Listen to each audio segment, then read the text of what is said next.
Okay, so if you try to stretch it out, the whole DNA content that is present in a 6 feet high person, it can go up to twice the length of the solar system. That much is the length of our DNA that is present in a whole person, as a whole human individual, right?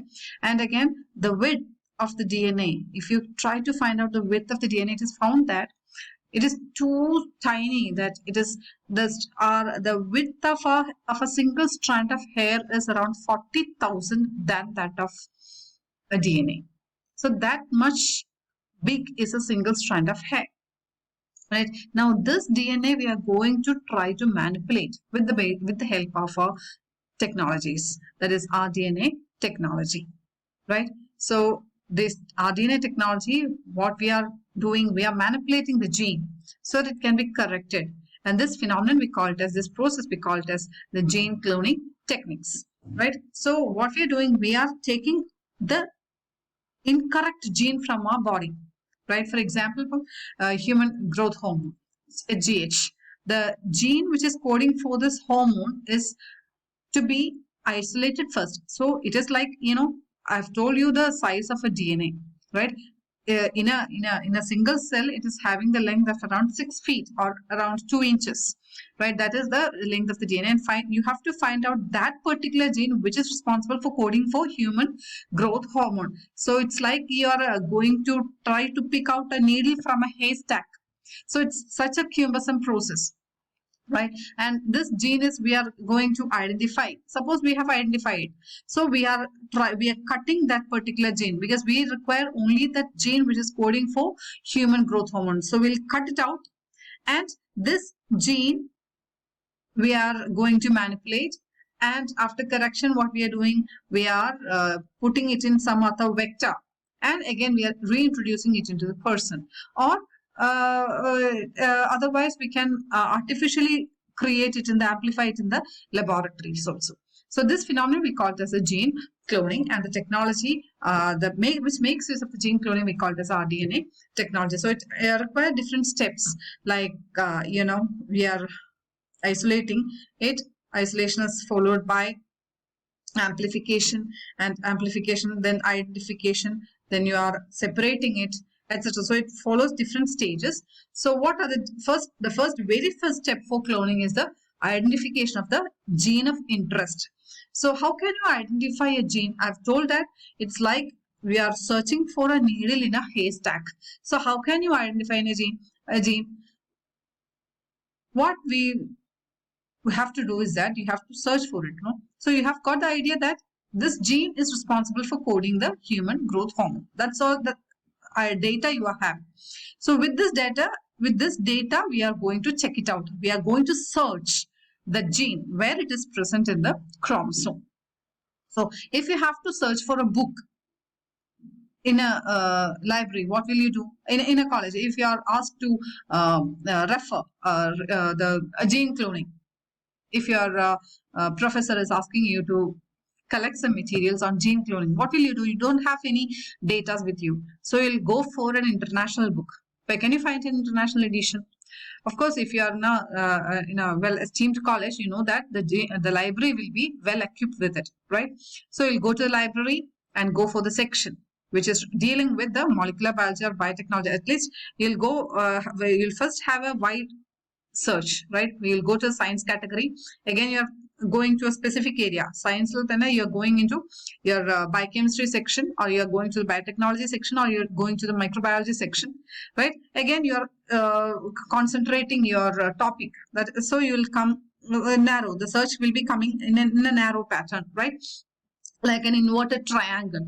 That is, you will be going for biotechnology or biochemistry or molecular biology. So you'll get some books over there, right? Like Snustard, Genes, Levin, etc.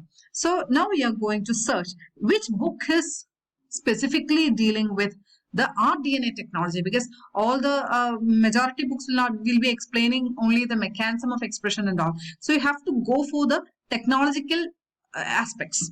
So you will be searching for a particular book regarding the technological. So the same thing we are doing in the case of molecular cloning also.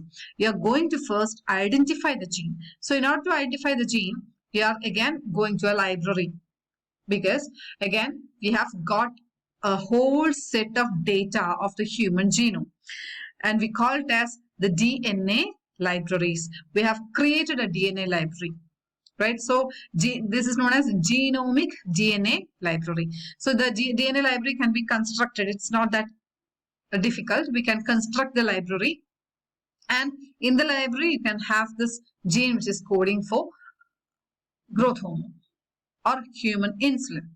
Or if you have got some problem in your hemoglobin, you can go for the alpha and the beta genes, which are coding for hemoglobin, etc. Right? So the first thing you have to do is a construction of a genomic library. Again, genomic library, you know that the genome is it's a heavy molecular weight substance, and majority of the genome will not be coding for proteins. All of them are non-code. Majority genomes are non-coding sequences. Only very few genes are responsible for coding of proteins.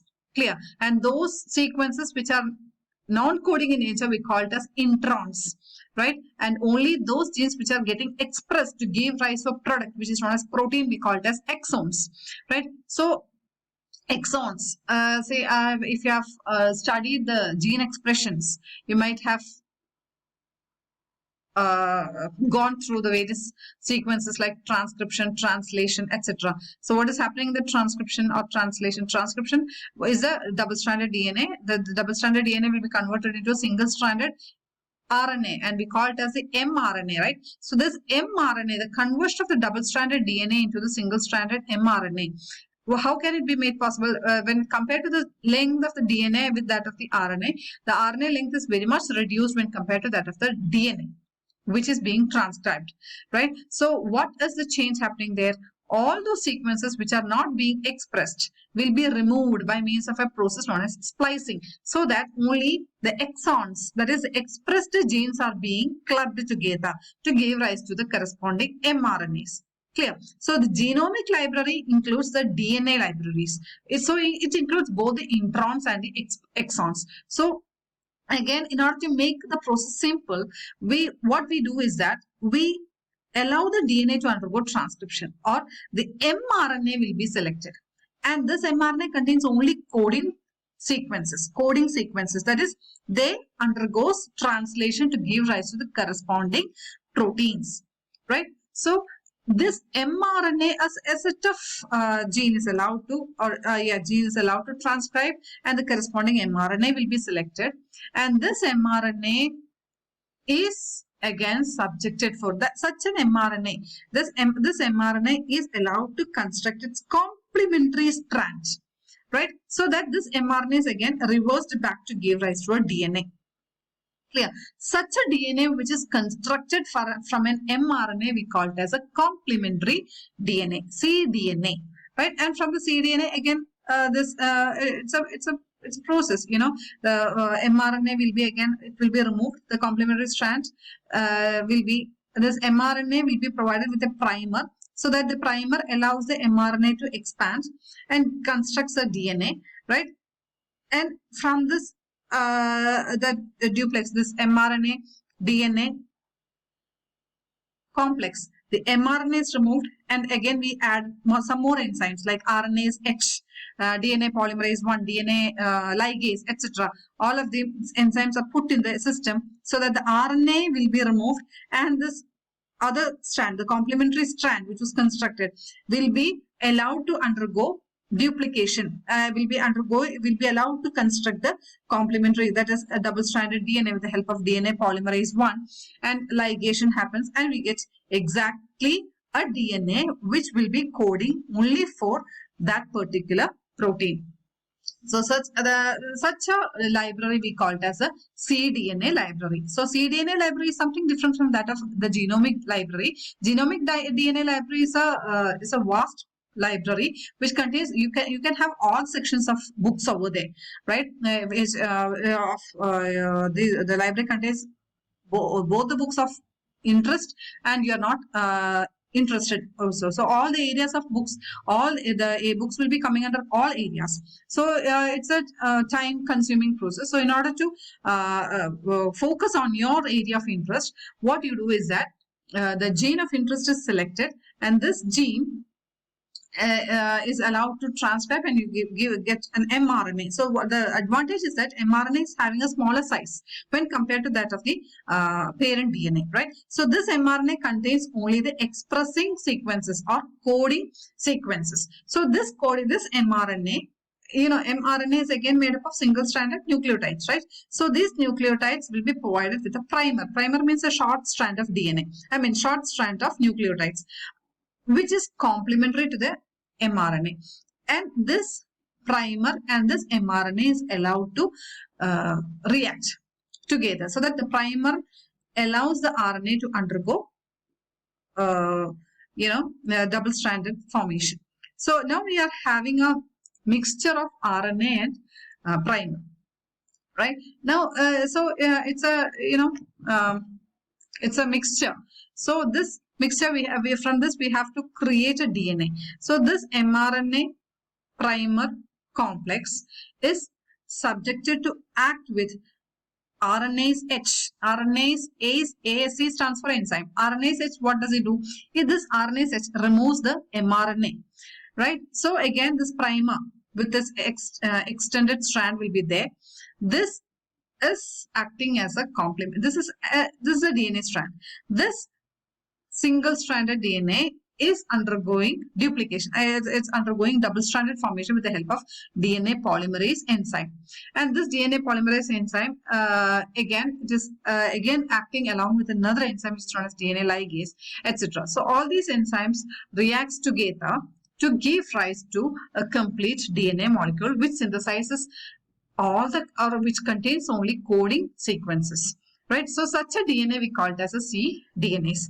So this is the first step to be done when you are going for a gene cloning, to synthesize a cDNA library, and it contains only the coding sequences of expressed genes.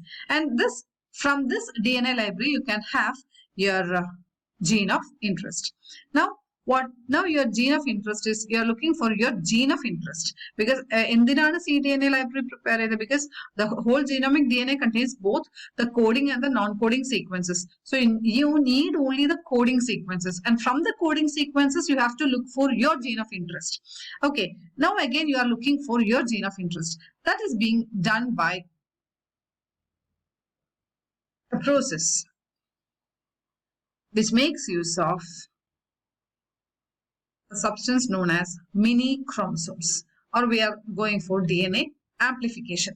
So this carrying this gene of interest, we are artificially prepared in our test tube, and we are now introducing it to the host cell. Either you can produce into the host cell, that is, it will be a bacteria or a vector, etc. So the gene of interest is incorporated into a bacterial vector. We call it as a vector. The gene is taken, it is cut, it is ligated, and is introduced into a vector. Vector means, what do you mean by a vector? It's a vehicle. It can be a yeast chromosome, or it can be a bacterial chromosome, or it can be a phage vector, or it can be a viral vector, etc. So vectors are of different types, right? So you are introducing this gene, your gene of interest. For example, our human insulin gene or growth hormone gene. The gene coding for growth hormone, or the gene coding for insulin. So this gene is cut and it is ligated. It is joined with a self-replicating chromosome. Self-replicating chromosome means a bacterial chromosome, or a yeast chromosome, or a viral chromosome, or a phage chromosome, etc. That is those chromosomes which are having the capacity to replicate by itself, right? So you mostly will go for circular DNAs. So it is now joined with this vector. It is joined with this self-replicating chromosome. This is known as rDNA, recombinant DNA. That is, we are recombining an intact DNA with a manipulated gene. We are manipulating an intact DNA with a gene coming from another host. Clear? So it's like a chimera. What do you mean by chimera? That is, head will be belong to some organism, the trunk will be belong to some other organism, tail will be belong to some other organism. Or simply saying, നമ്മളുടെ ഹിന്ദു ഇതിൽ പറയുന്ന പോലെ നരസിംഹാവതാരം. Narasimham means നരന്റെ ശരീരവും സിംഹ